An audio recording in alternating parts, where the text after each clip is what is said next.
ఓం శ్రీ మహాలక్ష్మ్యై నమః. స్కాంద పురాణములో శ్రీ సనత్కుమార సంహితలో వివరించబడిన శ్రీ లక్ష్మీ సహస్రనామ స్తోత్రములో 32వ శ్లోకము.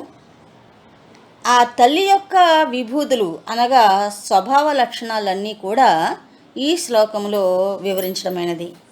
ముందుగా శ్లోకం నేర్చుకుందాం.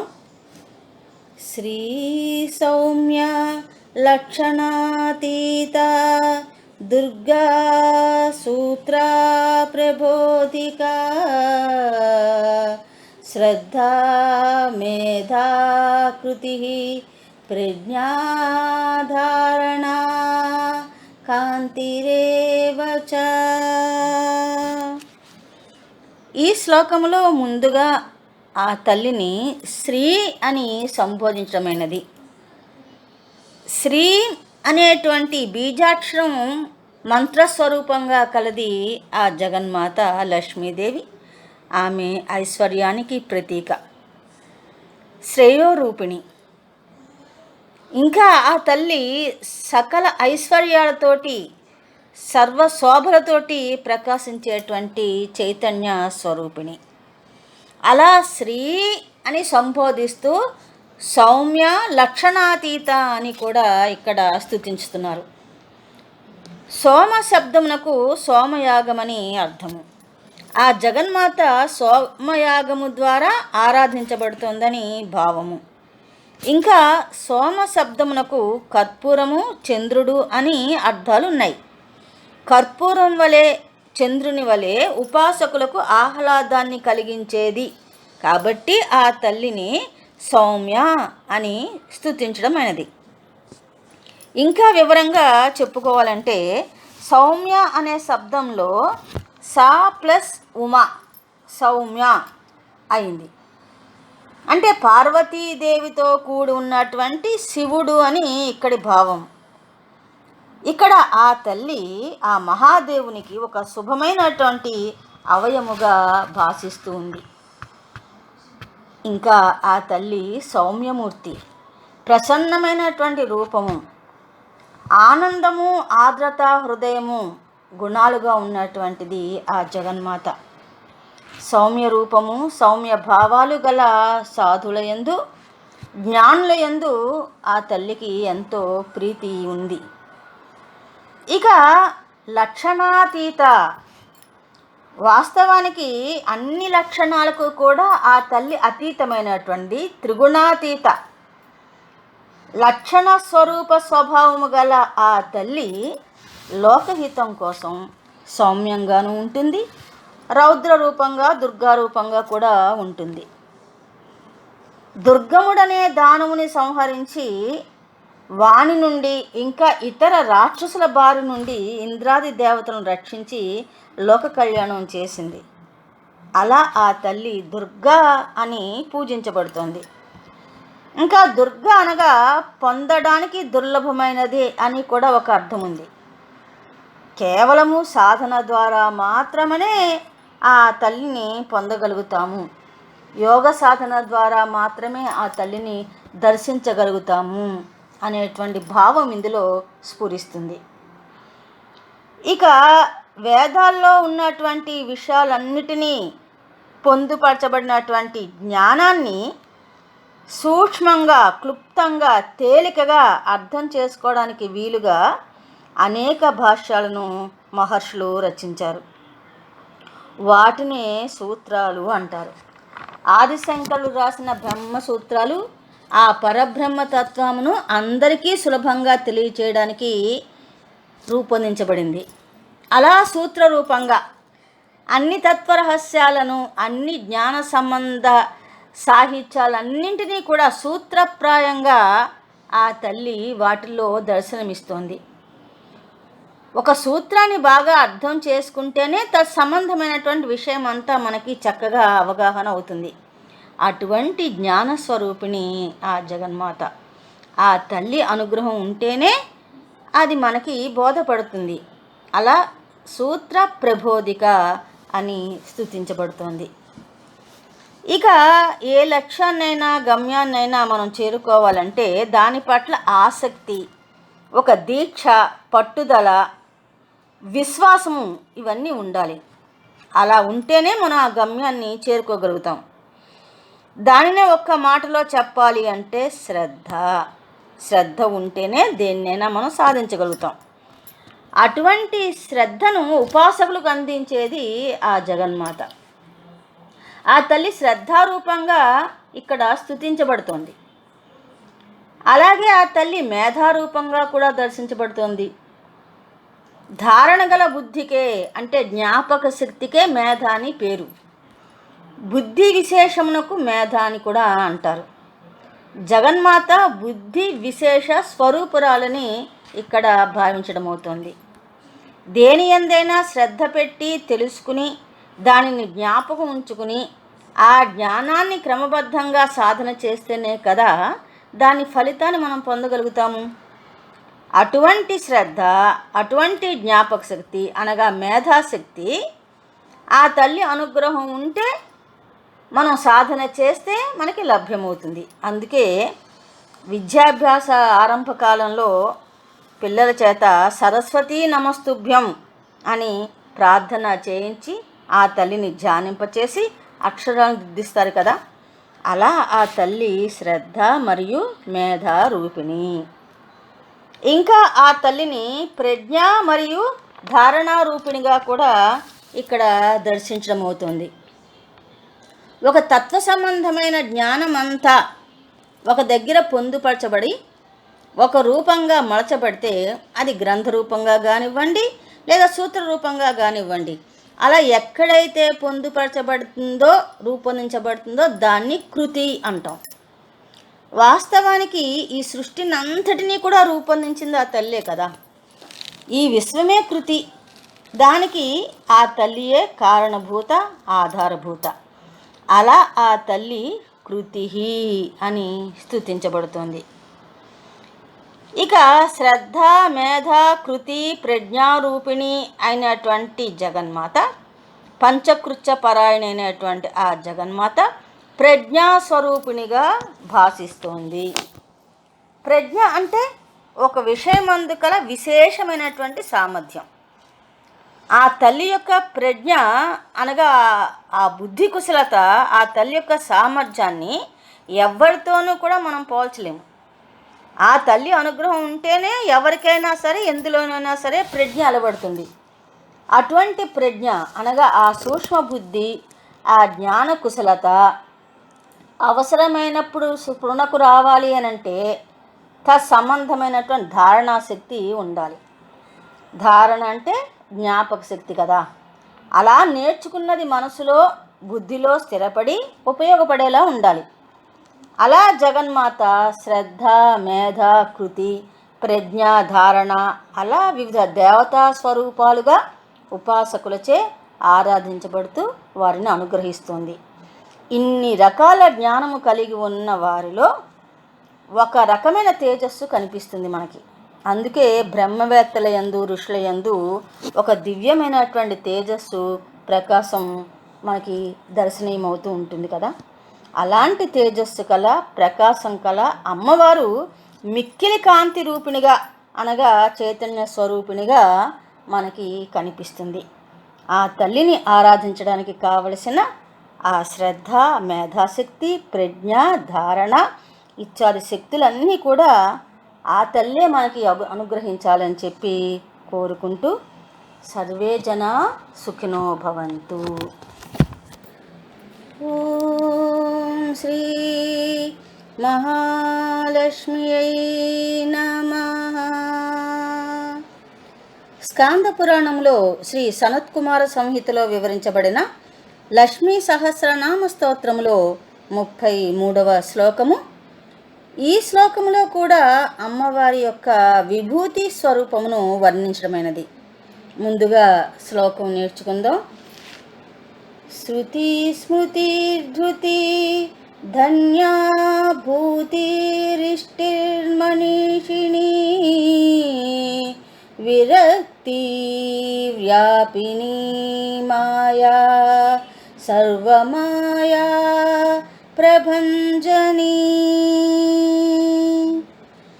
పరమాత్మ తత్వమును వివరించే వేదాలు అపౌరుషేయాలని సాక్షాత్తు పరమాత్మ శబ్దవాచకముగా ఋషులు తమ తపో సాధన వల్ల, తపశ్శక్తి వల్ల వాళ్ళు దర్శించారు. వీటినే శృతులు అంటారు. అంటే కేవలం వినికిడి ద్వారా అనగా శ్రవణం ద్వారా గురు పరంపరగా అందించబడిన భగవంతుని యొక్క తత్వం అది. ఈ వేదాలు అపార జ్ఞాన రాశి ఆనంద జ్ఞానాన్ని అందిస్తున్నాయి. ఇంకా శాస్త్ర సహితంగా వివరించబడిన జ్ఞాన మంత్ర శృతులుగానే ఇవి భావించబడుతున్నాయి. ఆ శృతి రూప స్వరూపిణైన జగన్మాత స్మృతి అని కూడా జపించబడుతుంది. అంటే అలా తెలుసుకున్నటువంటి ఆ వేద సంబంధమైనటువంటి శాస్త్ర జ్ఞానాన్ని నిరంతరము అధ్యయనం చేస్తూ జ్ఞప్తిలో ఉంచుకుని తరువాతి తరాల వారికి అందించేటువంటి సామర్థ్యాన్ని కలిగి ఉంటే దానిని స్మృతి అంటారు. అలా ధర్మ జ్ఞాన రూపంగా స్మృతి లేదా జ్ఞాపక శక్తిగా, స్మరణ శక్తిగా దర్శనమిస్తున్నటువంటి ఆ తల్లి స్మృతిగా పూజించబడుతుంది. అలాగే ఆ తల్లి ధృతి రూపంగా కూడా ఆరాధించబడుతుంది. ధృతి అంటే కర్తవ్య నిర్వహణలో ఎప్పటికీ వెనుకడుగు వేయనటువంటి ధైర్యాన్నే ధృతి అంటారు. ఎటువంటి అవరోధాలు విఘ్నాలు వచ్చినా దృఢమైన చిత్తముతో వాటినన్నింటినీ అధిగమిస్తూ లక్ష్యాన్ని చేరుకునే ధైర్యాన్ని ఆ భగవతి తన ఉపాసకులకు అనుగ్రహిస్తూ ఉంటుంది. అలాగే ఆ తల్లి ధన్యగా కూడా ఇక్కడ భావించబడింది. సర్వ సంపదలను ఐశ్వర్యాన్ని ప్రసాదించేది కదా ఆ తల్లి. అయితే ఏ ఐశ్వర్యం పొందితే వారు తమ యొక్క అవసరాలు తీర్చుకోగలుగుతారో అది అప్పటికీ ఐశ్వర్య రూపంగా పొందినప్పటికీ కూడా ఎవరైతే లౌకిక అవసరాలకు సంబంధించిన వాటికన్నా కూడా ఆ పరమాత్మ సన్నిధిని పొందడమే ఉత్కృష్టమైనటువంటి ఐశ్వర్యంగా భావించుతూ అలా మోక్షం పొందుట ద్వారా జన్మ ధన్యమైంది అని చెప్పి భావిస్తారో వారు ధన్యులు. అలా ధన్య అనగా లౌకిక సంపదలిస్తూనే శాశ్వతమైనటువంటి ఆత్మానుభూతిని కూడా ఆ తల్లి ప్రసాదించి వారి జన్మలను చరితార్థం చేస్తూ వారిని ధన్యులను చేస్తూ ఉంటుంది. కాబట్టి ఆ తల్లి ధన్య అని స్తుతించబడుతుంది. ఇంకా ఆ తల్లి భూతి అని స్మరించబడింది. భూతి అనగా ఐశ్వర్యము వివిధ అంశాలలో ఎన్ని రకాలుగా ఉంటుందో అలా వ్యక్తమవుతుందంతా కూడా భూతి అంటారు. అది ధనరూపేణ, విద్యారూపేణ, కళ, సంపదలు, కీర్తి ఇవన్నీ కూడా భూతులే, ఇవన్నీ ఐశ్వర్యాలే. వాటిని ప్రసాదించే ఆ తల్లి ఆ భూతి రూపిణి. ఇక ఇష్టి అనగా కోరబడింది. మనం ఏదైతే కోరుకుంటామో దాన్ని గనక పొందితే అది ఇష్టి అని భావించబడుతుంది. ఫలమును ప్రసాదించేటువంటి ఏ కార్యమైనా ఇష్టి అనబడుతుంది. మనం దేనిని కోరి యజ్ఞయాగాది క్రతువులు నిర్వహిస్తామో ఆ ఫలములను ప్రసాదించే కార్యరూపిణి ఆ జగదంబ. ఉదాహరణకు పుత్రకామేష్టి యాగము, పుత్రుల కోసం సంతానం కోసం చేసేటువంటి యాగము. ఆ యాగం ఫలించి ఆ సంతానం జనించినట్లయితే అలా ఇష్టి రూపంగా మనం చేసే వాటిలో ఆ తల్లి వ్యక్తమైంది, మనం అనుగ్రహించిందని చెప్పి మనం భావిస్తాం. అలా ఇష్టి అనగా ఇక్కడ ప్రత్యేకంగా యజ్ఞము, దానిని ఫలింపచేసేటువంటి జగన్మాత ఇష్టి రూపిణి. ఇక ఈ శ్లోకంలో అమ్మవారిని మనీషిణి అని కూడా స్తుతించడం జరిగింది. సద్బుద్ధి, శాంతము, సద్భావనలు, సద్గుణాలు, సత్ప్రవర్తన ఇలా అన్ని మంచి లక్షణాలు కలిగి ఉన్నవారిని మనీషి అంటారు. మామూలుగా ఉన్నటువంటి వాడు రాగద్వేషాలు, ఇతర సంబంధమైనటువంటి లక్షణాలు ఉన్నటువంటి వాళ్ళు మనిషి. అతీతమైనటువంటి లక్షణాలు ఉన్నటువంటి వాళ్ళు, ఆ అతీతమైన లక్షణాలన్నీ కూడా సద్గుణాలు ఉన్నటువంటి వాళ్ళు మనీషి. మనుషుల్లో కొంతమందే మనీషులుగా ఉంటారు. అలా తన భక్తులకు, ఉపాసకులకు వారికి ఆ మనీషీ తత్వాన్ని కలిగించేటువంటి తల్లి మనీషిని అని స్తుతించబడుతుంది. ఇంకా ఆ తల్లి విరక్తి లేదా విరాగిణిగా స్తుతించబడింది. దుఃఖాలు కష్టాలు కలిగినప్పుడు వచ్చే వైరాగ్యం కాదు ఇది. అన్నీ ఉన్నప్పటికీ, అంటే వస్తు సంపదల పట్ల ఎవరికి ఆపేక్ష ఉండదో, భౌతికమైన ఐశ్వర్యాల పట్ల అనురక్తి లేక జ్ఞాన సముపార్జనయే ఐశ్వర్యంగా భావించేటువంటి అలాంటి వైరాగ్యాన్ని ఉపాసకులకు అందిస్తుంది ఆ తల్లి. అలాగే ఆ తల్లి వ్యాపిని, అంటే పరబ్రహ్మ చైతన్యమే సృష్టి అంతా వ్యాపించి ఉందని ఇంతకుముందు శ్లోకాల్లో మనం తెలుసుకుని ఉన్నాం కదా. పరమాణువు మొదలు బ్రహ్మాండం అంతా వ్యాపించి ఉన్నది కాబట్టి ఆ తల్లి వ్యక్తావ్యక్త స్వరూపిణిగా, దృశ్య అదృశ్య రూపిణిగా విశ్వమంతా వ్యాపించి ఉండి అండాండ పిండాండ బ్రహ్మాండాలన్నీ కూడా ఆ తల్లి చైతన్యంతో నిండి ఉన్నాయి కాబట్టి ఆ తల్లి వ్యాపిని. అలాగే మాయా సర్వమాయా ప్రభంజని, ఈ చరాచర జగత్తునంతా తన మాయామోహంలో ఉంచుతోంది కాబట్టి ఆ తల్లి మాయ. అనగా దృశ్య జగత్తు అంతా యథార్థమనే భ్రాంతిలో ఆ జగత్తునందే మనం తాదాత్మ్యం చెందుతూ మోహములో ఉంటూ ఉంటాం కాబట్టి జీవులందరినీ అట్లాంటి మాయాజనిత స్థితిలో ఉంచి అవిద్య అజ్ఞానం వల్ల యథార్థమైనటువంటి పరమాత్మ తత్వంను గురించినటువంటి చింతన లేకుండా జీవితమంతా తాపత్రయాల్లో ఉండేటువంటి అలాంటి స్థితి మాయ, ఆ తల్లి యొక్క మాయా స్థితి. అలా జీవులందరినీ మాయాపాసంలో బంధించి ఉంచుతుంది ఆ తల్లి. ఇక సర్వమాయాగా కూడా, అనగా బ్రహ్మాది దేవతలను కూడా ఈ మోహానికి వాళ్ళు లోనయ్యేలాగా చేస్తూ ఉంటుంది. అనగా జ్ఞానుల మనస్సులను కూడా బలవంతంగా ఆకర్షించి మోహంలో పడవేస్తుంది కాబట్టి ఆ తల్లి సర్వమాయా అని, మహామాయాగా అని ఇక్కడ కీర్తించబడుతుంది. ఇలా అందరికీ మోహాదులను కలిగించటం వల్ల సర్వమాయా స్వరూపిణిగా, ఆ మాయ అనున్నది ఒక ప్రభంజనంలా అందరినీ కమ్ముకుని ఉండడం వలన ఆ మహామాయా ప్రభంజనంలోకి అందరిని నెట్టివేస్తూ ఉండడం వల్ల ఆ తల్లి సర్వమాయా ప్రభంజని అని స్తుతించబడుతుంది. అయితే ఎవరైతే నిరంతరము ఆ తల్లి ధ్యానంలో ఉంటారో వారు క్రమంగా ఈ మాయామోహ బంధాల నుంచి ఆ తల్లి అనుగ్రహం వల్ల విముక్తులవుతారు. సర్వే జనా సుఖినో భవంతు. ఓం శ్రీ మహాలక్ష్మ్యై నమః. స్కాంద పురాణంలో శ్రీ సనత్కుమార సంహితలో వివరించబడిన శ్రీ లక్ష్మీ సహస్రనామ స్తోత్రములో 34వ శ్లోకము. ఈ శ్లోకములో అమ్మవారి యొక్క గుణాతీత స్వభావమును వర్ణించడమైనది. ముందుగా శ్లోకం నేర్చుకుందాం. మహేంద్రీ మంత్రిణీ సింహీ చ ఇంద్రజాల స్వరూపిణీ అవస్థాత్రయ నిర్ముక్త గుణత్రయ వివర్జిత. మహేంద్రుడి యొక్క శక్తియే మాహేంద్రి అని పిలువబడుతోంది. ఈ మహేంద్ర స్వరూపము గురించి ఖడ్గమాలలో చాలా వివరంగా చెప్పబడి ఉంది. దేవతల పాలకుడైన ఇంద్రుడు సర్వభోగాలకు సకల ఐశ్వర్యాలకు ప్రతీక. అలా ఇంద్ర శబ్దంలో ప్రస్తావించబడిన ఐశ్వర్యము లక్ష్మీదేవికి సంబంధించినటువంటిది కదా. అలా లక్ష్మీదేవియే మహేంద్రిగా ఇక్కడ స్తుతించబడుతూ వచ్చింది. అలాగే ఇంద్రియాలకు అధిపతి కాబట్టి ఇంద్రుడు అన్నారు. ఇంద్రుని యొక్క చైతన్య శక్తియే ఐంద్రి లేక మహేంద్రి. ఇంద్రాణీదేవిగా కూడా ఆ తల్లి స్తుతించబడుతుంది. కొన్ని తంత్ర విద్యలలో మాహేంద్రీ శక్తిని యక్షిణీ స్వరూపిణిగా పరిగణించడం అయింది.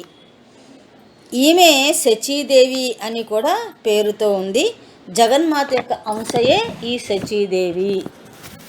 జగన్మాత యొక్క సప్తకోటి మహామంత్రాలు స్వరూపంగా కలిగి ఆ తల్లి మంత్రిణి అని కూడా ఆరాధించబడుతోంది. రాజ్యకార్యముల గురించి అనగా పరిపాలన గురించి నిశితంగా ఆలోచించి తగిన నిర్ణయాలను తీసుకున్నటకు మంత్రాంగము అంటారు. అటువంటి సలహాలు సూచనలు ఇచ్చేవారిని మంత్రి అంటారు. జగన్మాతకు మంత్రిని శ్యామలాదేవి. బ్రహ్మాండ పురాణంలో ఈ రాజశ్యామలాదేవిని గురించి చెప్తూ లలితా పరమేశ్వరి యొక్క రాజ్య కార్యాలోచనలన్నీ కూడా, ఇంకా ఇతర శక్తుల చర్చలన్నీ కూడా ఈ శ్యామలాదేవి అందే ఆధీనమై ఉన్నాయని వివరించారు. ఇది జ్ఞానశక్తికి జ్ఞాపక శక్తికి సంబంధించిన విషయం. ఇంకా ఏ మంత్రమైతే మననం చేయుట కొద్దీ ఆ జగన్మాతతో తాదాత్మ స్థితిని కలిగిస్తుందో ఆ సాధననే మంత్రిని అని కూడా భావించవచ్చు. ఇలా మంత్రోపాసకుల యొక్క ప్రయత్న విశేషమునే ఆ తల్లి యొక్క అంశగా శ్యామలాదేవిగా భావిస్తూ ఆ విధంగా మనం దానిలో నిమగ్నమవుతే ఆ తల్లిలో ఐక్యం పొందడం అనేటువంటిది సాధ్యమవుతుంది. ఈ సాధన ఏకాగ్రత కూడా ఆ తల్లి అనుగ్రహం ఉంటేనే మనకు లభిస్తుంది. ఇక్కడ మన చిత్తమే మంత్రము, మనం చేసేటువంటి ప్రయత్నమే ఆ మంత్రం యొక్క రహస్యము. ఇక అమ్మవారు సింహిక అని స్తుతించబడుతోంది కదా. సింహము పరాక్రమానికి వీరత్వానికి ప్రతీక. అరణ్యంలో అన్ని మృగాలకు అధినేతగా మృగరాజుగా చెప్పబడుతున్న ఆ సింహరూపిణిగా ఆ తల్లిని ఇక్కడ ప్రస్తుతించాం. అమ్మవారి అంశ అయిన ప్రత్యంగిరాదేవి స్వరూపంలో సగభాగము సింహరూపంగా ఉందని ఇంతకుముందు చెప్పుకుని ఉన్నాం కదా. లోకంలో సింహస్వప్నం, సింహగర్జన లాంటి పదాలు వినిపిస్తూ ఉంటాయి. ఎవరైతే రాక్షసుల ప్రవృత్తిని కలిగి ఉంటారో వారి పట్ల ఆ తల్లి సింహరూపిణి అయి సింహస్వప్నమై ఉంటుంది. వారిని అంతం చేయడానికి పూనుకుంటుంది.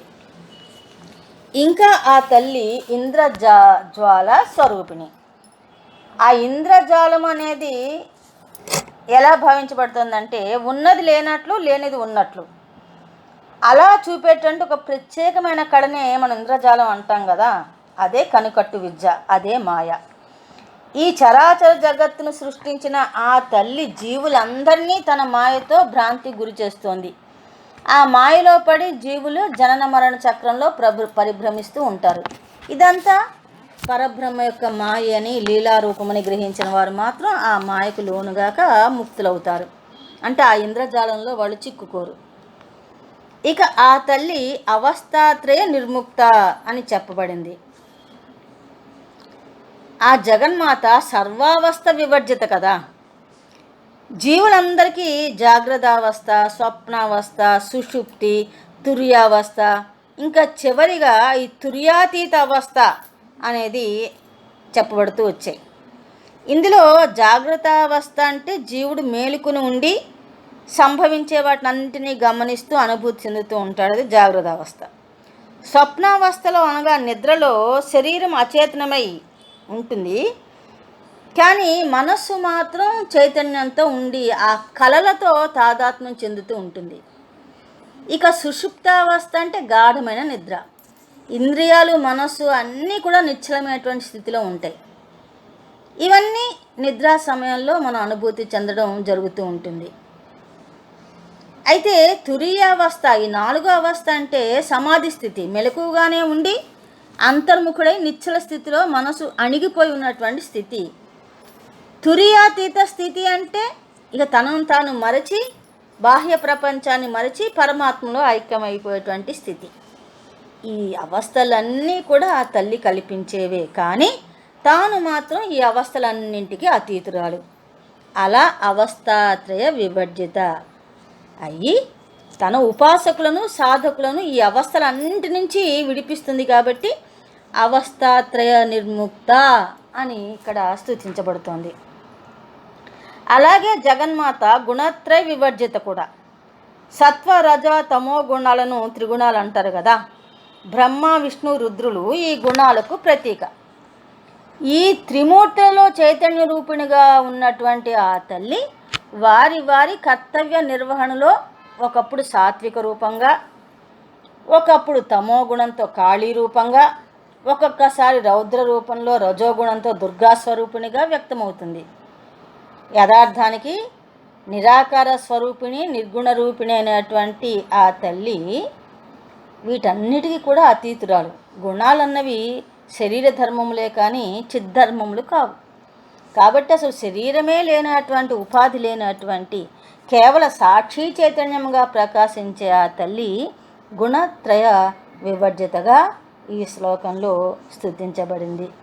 సర్వే జనా సుఖినో భవంతు.